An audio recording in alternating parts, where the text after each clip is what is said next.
Lord, isa pong mapagpalang araw po sa bawat isa.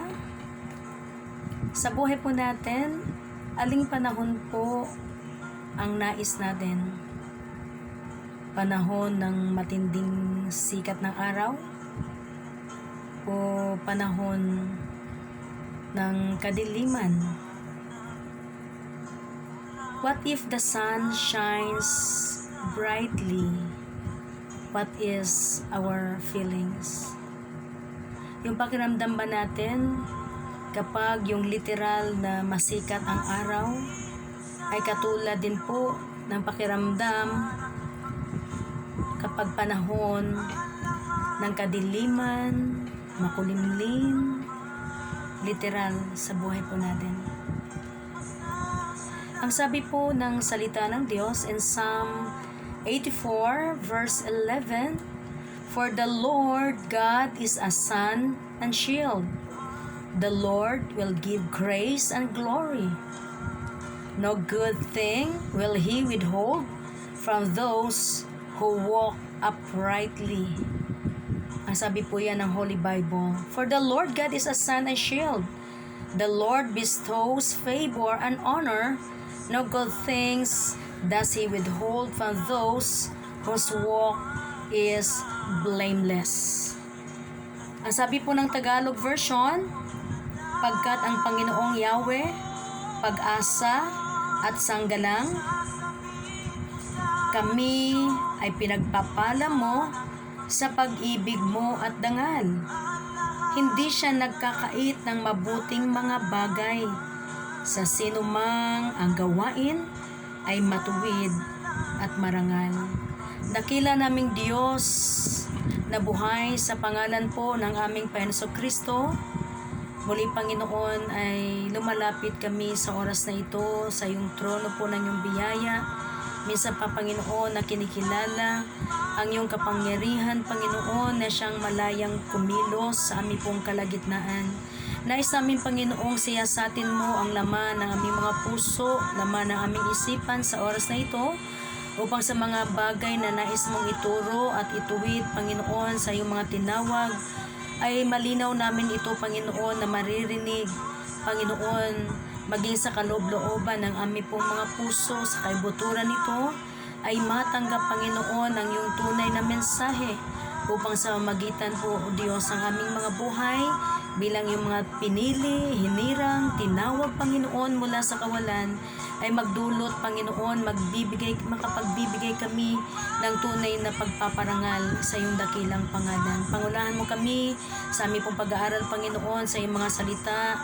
Pahintulutan mo Panginoon maging sa lahat po na maaabot ng tinig na ito, makakapanood Panginoon ng video na ito Diyos ay patuloy din Panginoong maranasan at maramdaman ang tunay mong kapangyarihan Panginoon nakikilos sa kanya pong buhay at maging sa buhay ng maraming tao Panginoon. Maraming salamat Panginoong Diyos, patuloy namin itong pinagkakatiwala sa iyo. Ang pag-aaral na ito ay mga salita Panginoon. Let your name be continually be exalted O God in the midst of us. At ikaw lamang Panginoon ang siyang tunay naming maitataas at maitatanghas. Salamat po as you bless your word. Bless your servant, bless each and every one of us as we continually declare that Jesus Christ is Lord over JIL Church San Leonardo, over JIL Church worldwide, over the Philippines and all over the world, O God. Sa iyo po ang papuri, sa iyo ang pagsamba, sa iyo ang karangalan, kaluwalhati at kadakilaan, sa pangalan ng Ama, ng Anak, Banal na Espiritu Santo. Amen and amen. Praise the Lord. Praise God. Kaya sa ating pong buhay bilang isang tao, mayroon po tayong kanya-kanyang mga pakiramdam. Siguro mas marami po ang pipili kapag panahon po na maaliwalas ang panahon, walang problema, walang pagsubok. Mas marami po siguro ang pipili kapag panahon po ng araw, andun yung pagsikat ng araw. Marami po ang nagsasabi, mas maraming pakinabang kapag masikat ang araw. Sa mga naglalaba, mas madaling makakatuyo. sa mga umaani po ng kailang mga palay, mga nagbibilad ng palay, mas nais na ito po ay masikat ang araw. Praise God. Pero alam po nating lahat ang ating Panginoon sa lahat po ng panahon ng buhay, panahon ng pagsikat, panahon ng paglubog, panahon ng liwanag at panahon ng kadiliman, ay parehas lang po sa ating Diyos, sapagat siya ay makapangyarihan po sa lahat. Whatever feelings that we have, lahat ng ito ay ramdam po ng ating Panginoon.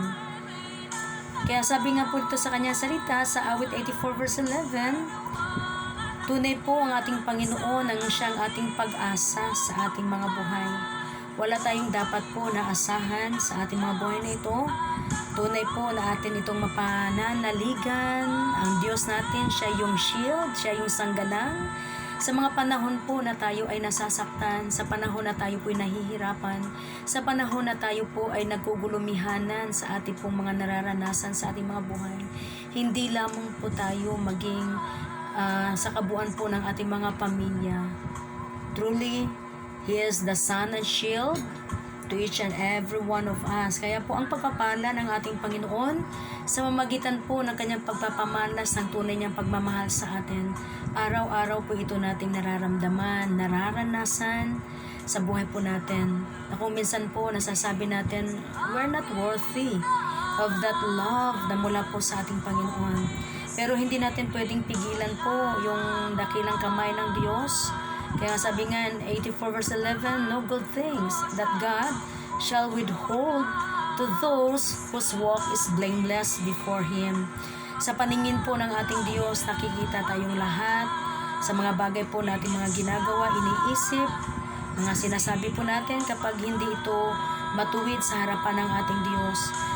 Ang pakiramdam po natin, hindi lang ito pakiramdam, ang nararanasan natin, napakabigat, napakahirap ng daloy po ng pagpapala sa buhay ng isang tao kapag ang Diyos ay hindi po nalulugod sa bawat isa po sa atin. Kaya dito sa letter B, hindi niya ipinagkakait ang mabuting mga bagay na kung saan po ang mga gawain ay matuwid at marangal sa ating Diyos.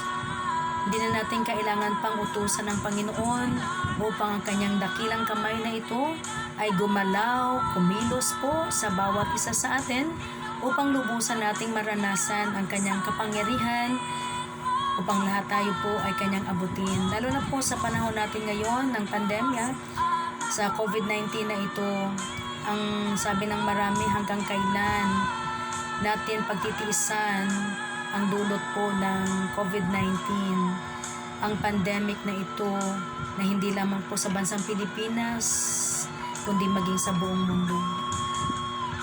Hindi natin alam kung kailan, pero ang tiyak lamang po natin, panahon man ito ng COVID-19, panahon man to ng kagutuman, yung sinasabing famine sa buong bansa, sa buong mundo, ang mahalaga po ay nalulugod sa atin ang Diyos sa ating mga ginagawa. Nasa gitna po ng ating mga kawalan, sa gitna ng ating mga sitwasyon na hindi maganda sa buhay, yung pong nananatili po tayong sa Diyos lang umaasa. Yung ating inaangkin na siya ang tunay nating sanggalang. Hindi po nagbibiro ang Panginoon na lahat po tayo ay kanyang binibigyan po ng kanyang proteksyon. Hindi natin ramdam yung sinasabi po, yung kahirapan na sinasabi na nararanasan po ng mundo, maging ang bansang Pilipinas. Ang sabi po ng ibang mga tao, nung nagkaroon ng ganitong lockdown, mas ngayon nila nararamdaman yung pagpapala. Kasi nung bago pa lang po ang lockdown na dinideklara po ng ating butihing Pangulo, nag-iisip na kung saan kukuha, kung ano paano makakasurvive, kung aabot man ito ng ilang buwan, yung lockdown na ito. But in the midst of this crisis, in the midst of this lockdown, mas natutuwa po yung ilan dahil mas marami po na pagpapala na hindi inaasahan na dumating sa kanila po mga buhay. Alam po natin, God is really in control sa lahat ng bagay na ito. Ang mahalaga lamang po ay lubusan nating maunawaan ang Diyos sa makapangyarihan sa lahat. Alam niya kung ano ang mabuti para sa kanyang mga anak. Maging tama tayo, maging kalugod-lugod sa kanya pong harapan. Amen po ba? Kaya marami pong mga tao ay ang pakiramdam nila, masaya lang po sila kapag ang panahon ay fair, merong fair weather. Maaliwalas ang panahon, maganda ang panahon, hindi mainit, hindi maulan, kundi tama lang, katamtaman lang ang panahon. Kapag ang panahon po ay makulimlim, ang ilan po ay nalulungkot, wag po nating hayaan na isa po tayo dyan kapag ang panahon ay makulimlim. Nag-reflect din sa atin yung makulimlim din po ang mga pakiramdam. Because in life, if we have really God in us, whatever season it is, ang Panginoon po ang nagbibigay sa atin ng kagalakan at tunay na kapayapaan sa ating pong mga puso, sa ating mga buhay. There's nothing wrong with enjoying the sun and its many benefits. Wala pong mali po doon na enjoy po natin kung ano po ang benepisyo na dulot po ng magandang panahon, magandang araw sa buhay po natin. But if we rely on good weather to maintain our good cheer, the climate of our inner world will be as changeable as the weather. Kung paano po ang panahon ay pabago-bago, magre-reflect po kasi kapag doon po tayo nakarely kung anong panahon. Tandaan po natin, nagbabago din po ang panahon. Kaya wag naman po nating hayaan po na maging ang panahon, situations natin, yung kalalagayan natin, ang ating pananampalataya sa Lord ay magkaroon ng pagbabago dahil may pagbabago sa ating pong nararanasan sa ating kapaligiran, sa sitwasyon na mayroon po tayo. That is the condition of people who are not believers of God, o ang tinatawag nating unbelievers. Sa mga taong walang pananampalataya sa ating Panginoon, ang nakadepende lang po siya kung anong sitwasyon, kung anong panahon na mayroon siya sa kanyang kapaligiran. Pero sa atin po, sa mga may pananampalataya sa ating Panginoon Kristo, ang panahon, anumang panahon ito, sa atin po ay parehas lang. Kaya meron pong kwento ng isang bata nang siya po ay naging teenager, nakakilala siya sa ating Panginoon. Tinanggap niya ang Diyos, ang Panginoon Kristo bilang Panginoon, Diyos, tagapagligtas ng kanyang buhay. Kung anong araw-araw na ginagawa niya nung siya'y bata pa, lagi niyang chinecheck po yung panahon. Kapag panahon po na maganda, maaraw, tuwang-tuwa siya kasi mas marami siyang nagagawa. Mas makapaglaro pa siya sa kanyang mga kaibigan. At kapag ito'y makulimlim, nang siya po'y nasa kabataan pa, sobrang lungkot niya. Pero nang siya po'y naging teenager at nakakilala sa ating Diyos, doon niya nakita po, napansin ang isang kaibahan. Nang ito po ay muli niyang chinek ang panahon, maaraw, at kuminsan naman po ay makulimlim. Pero ang napansin niya sa kanyang kaloob-looban, wala na po yung takot at pangamba. Wala na po yung kanyang lungkot. Ang pakiramdam niya, parehas lang din. Why? Dahil nakita niya yung totohanang pagtanggap niya sa ating Panginoon Kristo bilang Panginoon Diyos sa kapagligtas sa kanyang buhay ay nag-reflect sa kanyang buhay, sa kanyang katauhan as a sun and shield. ang kanyang pag-asa, ang kanyang sanggalang sa kanyang buhay. Marahil kaya po siya nagkaroon po ng kalungkutan sa kanyang puso nang siya po ay nakakakita ng ganong klaseng panahon, makulimlim, marami siyang mga inaalala, marami siyang iniisip na hindi maganda. Pero ang katotohanan po, she realized that she really needed Jesus. Na-realize niya sa kanyang sarili, tunay ngang kailangan ko ang Panginoong Hesus Kristo. Dahil ang kanyang kapangyarihan ay hindi lamang ito kumikilos sa panahon na maganda, mas lalo't higit ang kanyang kapangyarihan ay kumikilos sa panahong hindi maganda sa ating mga buhay. Kung marami sa ating mga kaibigan, may mga tao po na nag-testify ng panahon na sila po ay mayroong kakayahan na magpakain o magpainom sa kanyang mga barkada bilang pakikisama, nang ito po ay dumating sa kanilang buhay ang kawalan, wala ng trabaho, wala ng pera, nakikita nila sa kanilang mga kaibigan na ito unti-unting lumalayo. Isang katanungan sa kanila, bakit lumalayo? At isa po ang nasa kaisipan ng tao, dahil wala nang pakinabang, wala nang mapapala. Pero ang ating Diyos, sa pangalan po ng ating Panginoong Kristo, mas doon po pinapakita ng Diyos ang kanyang tunay na pag-ibig at habag sa bawat isa. Alam ng Panginoon, wala tayong anuman, pero sa mga tunay po na nagtitiwala sa Kanya, sa mga tao pong sa Kanya lang umaasa, na ang kanyang buhay ay tunay na iniaala yung pinakamainam sa ating Diyos. Mararanasan po natin ito na hindi po manghihinayang ang Panginoon na ibigay po sa atin ang mga mabubuting mga bagay para sa ating pong lahat na nagtitiwala sa Kanya. Kaya po yung batang ito, bagamat siya po ay nasa kabataan pa lang, siya po ay lumuhod. She knelt down before God and give thanks to the Lord. Yung kanyang pag-aalay, pagbibigay po ng pasasalamat. Why? Dahil ramdam niya yung kapatawaran ng Diyos sa kanya.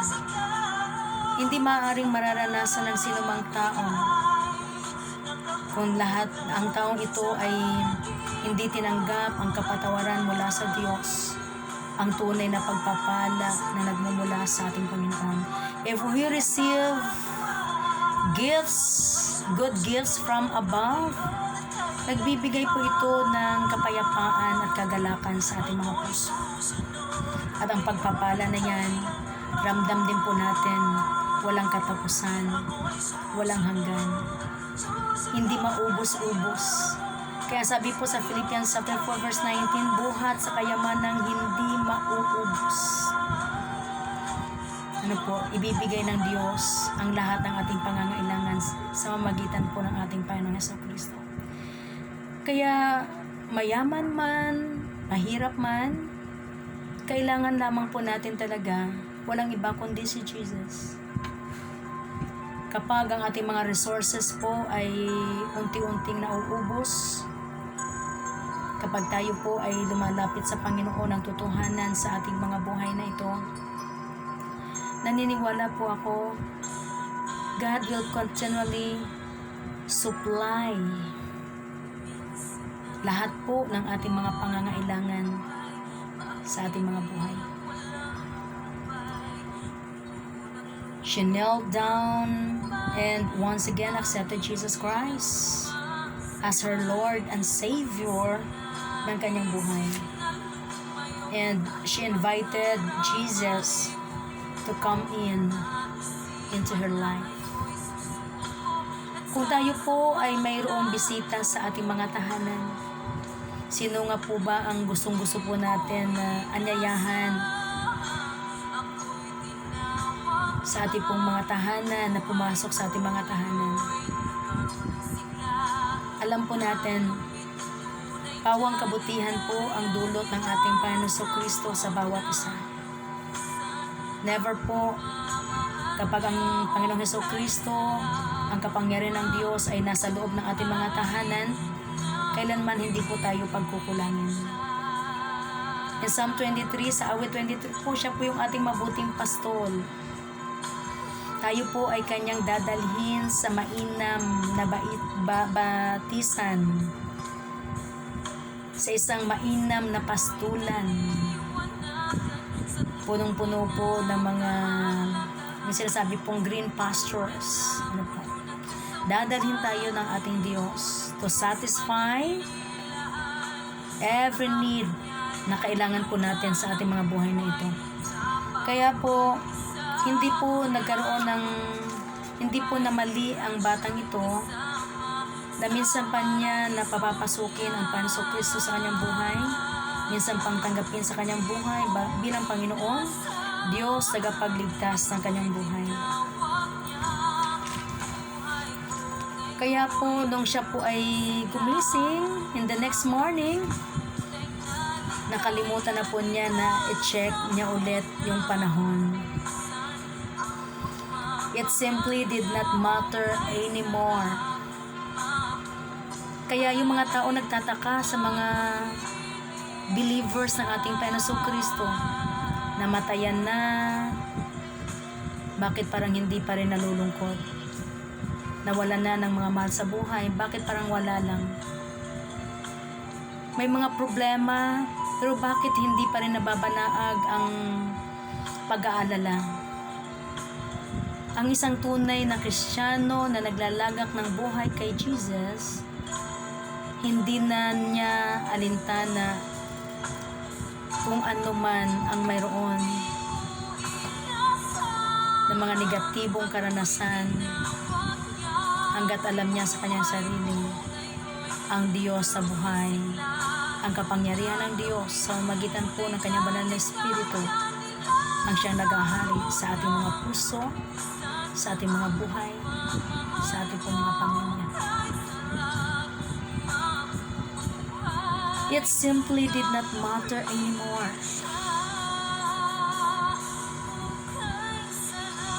The Son of Righteousness had risen in her heart,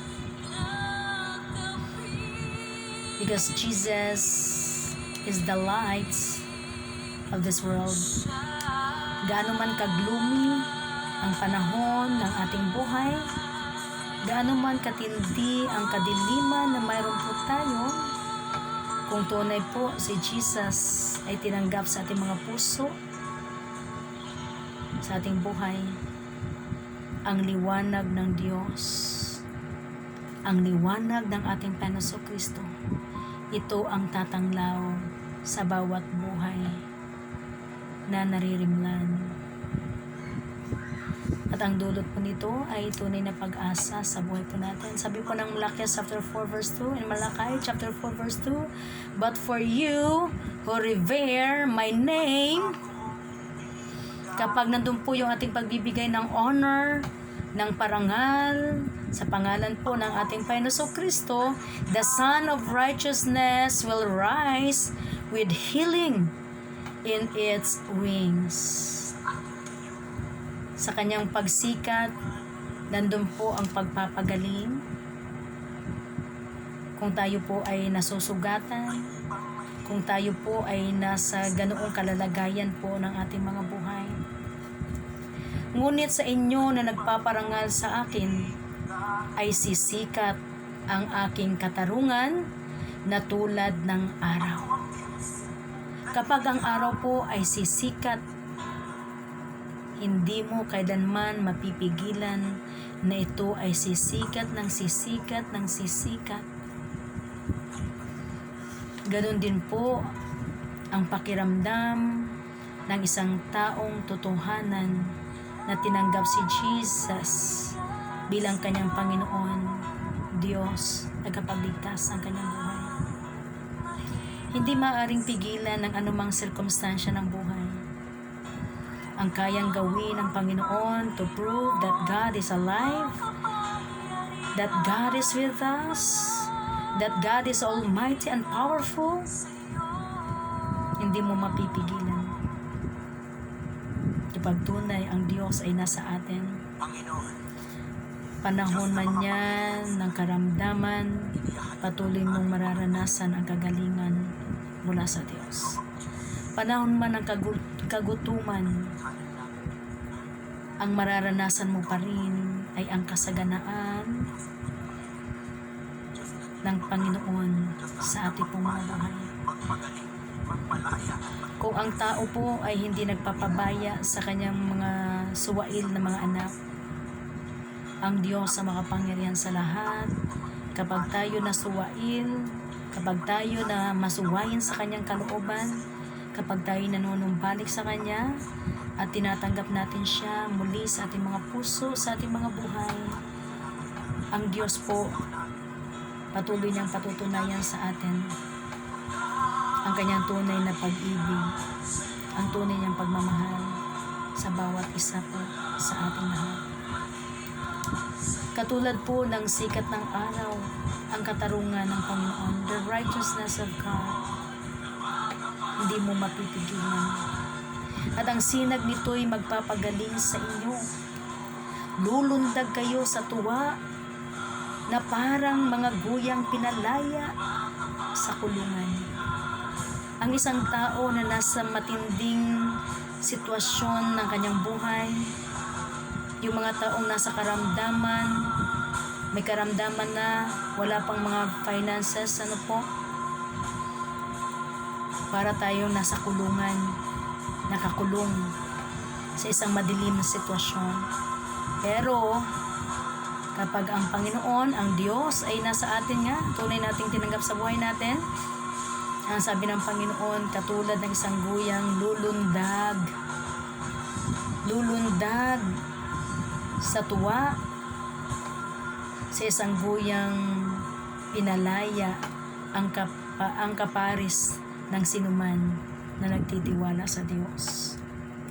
When we accepted Jesus as our Lord and Savior, our personal world, yung ating sariling mundo, yung mundo po natin, has some dark times. But the Lord has been our constant sun and shield. Kung sa buhay po natin ay literal na naranasan po natin talaga yun pong sinasabing hindi magandang sitwasyon po ng ating buhay, ang ating Panginoon, siya yung ating constant sun and shield. Nang namatay po ang aking nanay, namatay ang aking tatay, sa akin po parang wala lang. Nandun po yung ating pakiramdam na kung saan po ay hindi lungkot, kundi tuwa. Bakit po? Bago namatay, lalo na yung nanay ko ay nakakilala sa ating Panginoon. Nang siya po ay nandun sa ICU, sa PJG po, nakausap ko siya, sabi ko, kasi lagi niyang binabanggit noon, gusto niya umuwi sa Bohol. Nang sabi ko na sa ICU siya, gusto mo bang umuwi tayo ng Bohol? Kung gusto mo, hawakan mo ang kamay ko at ito ay pisilin. Hinihintay ko po na ito ay pisilin niya. Pero nang sinabi ko sa kanya, tinanggap mo ba si Jesus bilang iyong Panginoon, Diyos, tagapagligtas ng iyong buhay? Kung tinanggap mo ang Panginoon, pisilin mo ang aking kamay. Hindi lang po basta niya pinisil ang kamay ko, kundi tumulo po ang kanyang luha. at ito po ay kanyang pinisil. Bigla ko ulit na binago ang tanong, gusto mo bang umuwi sa Bohol? Inasahan ko na ganun uli ang kanyang reaksyon. Tutulo ang luha at pipisilin ang kamay ko, hindi po umimik. Binalik ko ulit, tinanggap mo ba si Jesus bilang iyong Panginoon Diyos sa kapagligtas ang iyong buhay? Hindi pa po ako tapos sa aking pagtatanong, tumulo uli ang luha at pinisil ang aking kamay.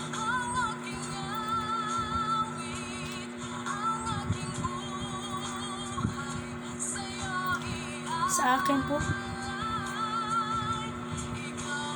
bilang lingkod ng Panginoon, panahon po yun, 2 years pa lang po ako sa Christian life. Pero doon ko po nakita ang isang katotohanan. Wala po sa tagal ng panahon na ating pagkakilala sa Diyos, ang kalayaan ng Panginoon ang kumilos sa bawat isa sa atin. What matters most, yung ating relasyon at ugnayan sa Diyos. Lahat ng may ugnayan sa atin, kung tayo man ay tunay na kumilala sa ating Diyos, God will fill us with joy and gladness. Ang ating mararamdaman, yung kanyang kalinga, yung kanyang habag, yung kanyang biyaya, yung patuloy niya na pag-abot sa ating mga pangangailangan. For 2 years, 2004 po, 2002 po ako nakakilala sa Panginoon. Then 2004, naranasan ko ang matinding pagsubok ng buhay. Pero nakita ko po ang katapatan ng Panginoon. And really, God never changed. Kung ang panahon ng buhay natin po ay unchangeable, ang Diyos ay kailanman hindi po magbabago. He is the same yesterday, today, and forever, and God will remain still. Sa bawat panahon, sa bawat pagkakataon, sa bawat sitwasyon ng buhay ko, ang lagi ko nang itinataas sa Panginoon, God strengthen my life. I want to serve you, God. Sa anumang panahon at pagkakataon ng buhay ko, I want to serve you.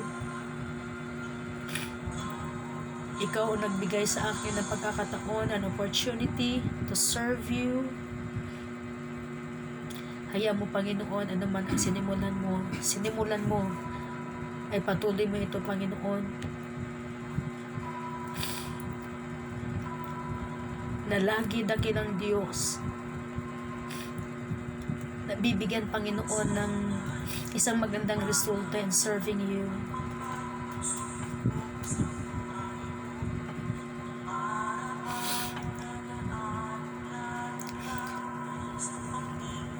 Kaya yung ating pong personal world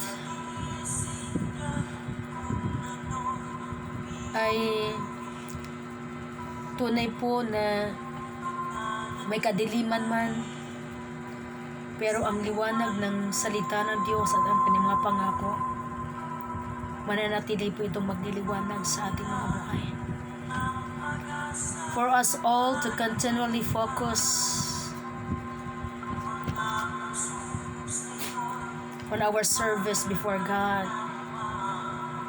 Ang mga pagsubok sa ating mga buhay, inaalaw lang po ng ating Panginoon upang tayo po ay maging matatag at maging matibay sa ating mga buhay.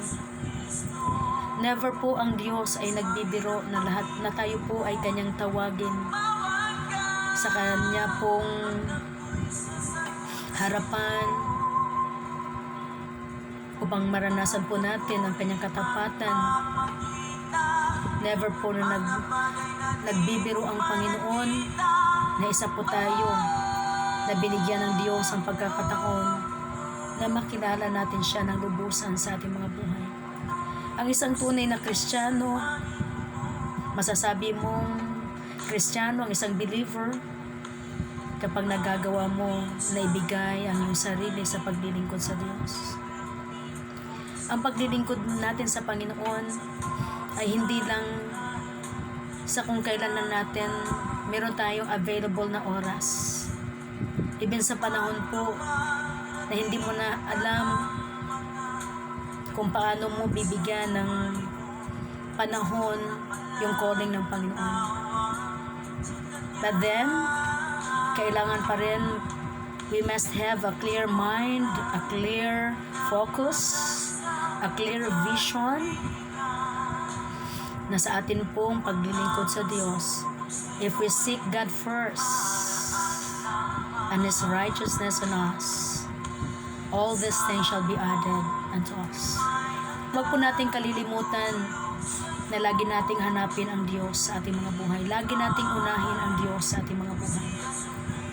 Kung alam natin na panahon ng ating pong NOP, panahon din po ng pagsamba natin sa Diyos, huwag po nating hayaan na magkaroon tayo ng biglaang amnesia na nakakalimutan mo may service pala, nakakalimutan mo may prayer meeting pala, na nakakalimutan mo meron palang night of power. Never allow idleness sa buhay po natin. Kapag ang ating isipan, ang ating puso ay naging idle, wala nang laman, maaari po ito na pasukin ng mga negatibong kaisipan. Huwag mo nang hayaan nasusunod tayo sa Panginoon kapag mayroon lang tayong kailangan. Always obey God. Ang lagi nating gawin ay sumunod palagi sa kalooban ng Diyos sa ating mga buhay. The God who is the sun and shield to each and every one of us. Ang pag-asa at sanggalang ng pagpapala niya ay hindi niya ipagkakait ang mga mabubuting mga bagay para sa ating lahat. We still prefer sunny days. Alam po natin yan. Sa literal po na sa buhay po natin, mas marami ka gusto ang sunny days. But for us who are in Christ Jesus, we are no longer a sun worshiper. Ang tawag kasi sa mga tao na gusto lang niya ay maaraw ang panahon. Ang mga tao pala na yon ay mga sun worshiper. Nandun na yung pagsamba sa araw. Huwag po nating hayaan na tayo po ay maging sun worshiper. Instead, we are a worshiper of God's Son who shines brightly within us, whatever the weather it is. Ang gawin po natin sa halip, tayo po ay maging worshiper ni Jesus. Ang tayo po ay tunay na sasamba sa Panginoong Heso Kristo. Dahil sabi po ng Gawa 4:12, walang ibang pangalan sa silong ng langit na sukat ikaligtas ng lahat ng tao, kundi ang pangalang Jesus. Si Jesus, yamang si Jesus, ang kanyang pangalan na ito, ang Panginoong Kristo, ang siyang tagapagligtas ng lahat ng lahi ng tao. Ano ngayon ang ating gagawin? Ang tunay po nating tanggapin si Jesus bilang Panginoon, Diyos, tagapagligtas ng ating mga buhay. Lasting happiness doesn't come from sunny days, but from the Son of God. Kaya sabi ng Lord sa aklat ng awit, ang sabi niya, iwan ka man ng iyong mga magulang, meron ka pa rin Diyos na iyong maaasahan. Yun po ang salita ng Panginoon na kung saan ay iniwan ng Panginoon sa puso ko upang patuloy po na pangahawakan ko ang kanyang mga salita Ako sa ay magbibigay po sa akin ng kapayapaan sa aking puso at isipan. Iwan man ako ng aking mga magulang, meron pa rin akong Diyos na aking maaasahan. Tunay po natin ito po sa magandang balita Biblia in Psalm awit 27 verse 10. Sa isang version po na po sabi niya, itakwil man ako ng aking ama at ina, si Yahweh ang sa akin ay mag-aaruga. Pero doon po sa word po na nabasa ko sa ibang salin po, iwan man ako ng aking mga magulang, meron pa rin akong Diyos na aking maaasahan. Tunay po nating maaasahan ang Diyos sa ating mga buhay. Umasa po tayo na sa ating pong totohanan na pagkilala kay Jesus sa ating mga buhay, never po na tayo kanyang iiwan at kanyang pababayaan sa ating mga buhay. Hallelujah. Tayo po ay yumuko at manalangin. Dakilang Diyos na mga pangyarihan sa lahat,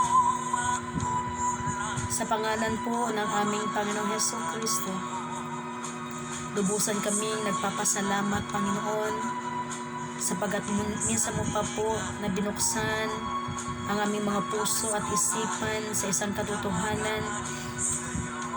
Walang ibang kailangan ng sinumang tao kundi ikaw lamang po, Panginoong Jesucristo. Pahintulutan mo, Panginoon, sa kaibuturan ng kalapang mga puso, lalo na po sa mga unbelievers, sa mga hindi pa mananampalataya mo, Panginoong Jesucristo. Let your Spirit, O God, that brings salvation sa kanilang pong mga buhay, sa kanilang mga pamilya, ay patuloy lang matanggap, O Diyos, sa pangalan po ng aming Panginoong Jesucristo. Pahintulutan mo, Panginoon, ng iyong kapangyarihan, banal na Espiritu, ang patuloy po na mag-convict sa kanilang mga puso, sa kanilang mga isipan, na kay ikaw, Panginoong Jesucristo, ay nais nilang matanggap bilang Panginoon Diyos, tagapagligtas sa kanilang mga buhay. Sapagat hindi lamang po ang kaligtasan ng aming pong mga buhay sa buhay na ito sa mundong ibabaw, higit sa lahat, O Diyos, ang kaligtasan ng aming pong mga buhay sa walang hanggan, Panginoon. Nais po naming lahat, O Diyos, mabuksan, Panginoon, ang pintuan ng kaligtasan sa maraming mga mamamayang Pilipino, Luzon, Visayas, Mindanao, even, O God, sa buong mundo, Panginoon. Pahintulutan mo, Lord God, na ang sitwasyon at panahon ng pandemic na ito ay magbibigay daan upang mabuksan sa kanilang mga tahanan ang tunay na kaligtasan sa pamamagitan ng totohanang pagtanggap sa iyo, O Diyos, bilang Panginoon, Diyos sa kapagligtas na kanilang po mga buhay. Ikaw, Panginoon Jesucristo, ay malaya po naming inaanyayahan na pumasok sa aming mga puso, sa aming po mga buhay. Ikaw, Panginoon Jesucristo, ay malaya po naming inaanyayahan sa maraming mga tahanan, mga pamilyang Pilipino, lalo na, Panginoon, sa mga lugar na kung saan ay nasa kahirapan ng kanilang mga buhay. Pahintulutan mo, Panginoon, na maranasan po nila ang tunay na kapangyarihan mo, Diyos, upang mapalaya ang sinumang tao sa anumang lugmok na kalalagayan in the name of Jesus Christ of Nazareth. Allow them, O God, hallelujah, to receive you as their Lord and Savior ng kanilang pong mga buhay. At sa pamamagitan, Panginoon, ng totohanang pagkilala at pagtanggap sa iyo, Panginoong Diyos, hallelujah, maging daan, maging instrumento, maging channel of blessings, O Lord God, ng kaligtasang espiritual, Panginoon, ang maraming mga Pilipino, Panginoong Diyos, mga tahanan, mga pamilya, sa marami pang pamilya na kanapong mga kakilala, Panginoon, in the name of Jesus. Lord, we declare that Jesus Christ is Lord over their lives. We declare and decree that Jesus Christ is Lord over their family. We declare and decree that Jesus Christ is Lord all over the Philippines and all over the world, O God. Salamat, Panginoon. Pahintulutan mo po na ang JIL San Leonardo ay lubusan mong magamit, Panginoon, ang church na itinayo mo, Panginoon, ipinanganak sa iyong puso sa lugar po ng bayan po ng San Leonardo upang maging, Panginoon, ang opisina ng mayor O God, sa pamunuan po ng mayor ng bayan po ng San Leonardo, sa lahat po ng may mga posisyon and government, O God, sa bayan po ng San Leonardo, Panginoon, ay maranasan din po ang tunay na kapangyarihan mo, Panginoong abutin din sila, O God, upang ang Espiritu, Panginoon, na pagkakaroon ng banal na pagkatakot sa iyo ay lubusang maranasan, Panginoon, sa magitan ng tutuhanan na matanggap kanila bilang Panginoon Diyos sa kapagligtas sa kanilang mga buhay. Maraming salamat, Panginoon. We thank you, Lord, sa mga bagay na gagawin mo pa. Lord God, truly you are the sun and shield to each and every one of us who declare that you are our God and Lord and Savior ng aming buhay kasama po namin mga pamilya. Kaya mula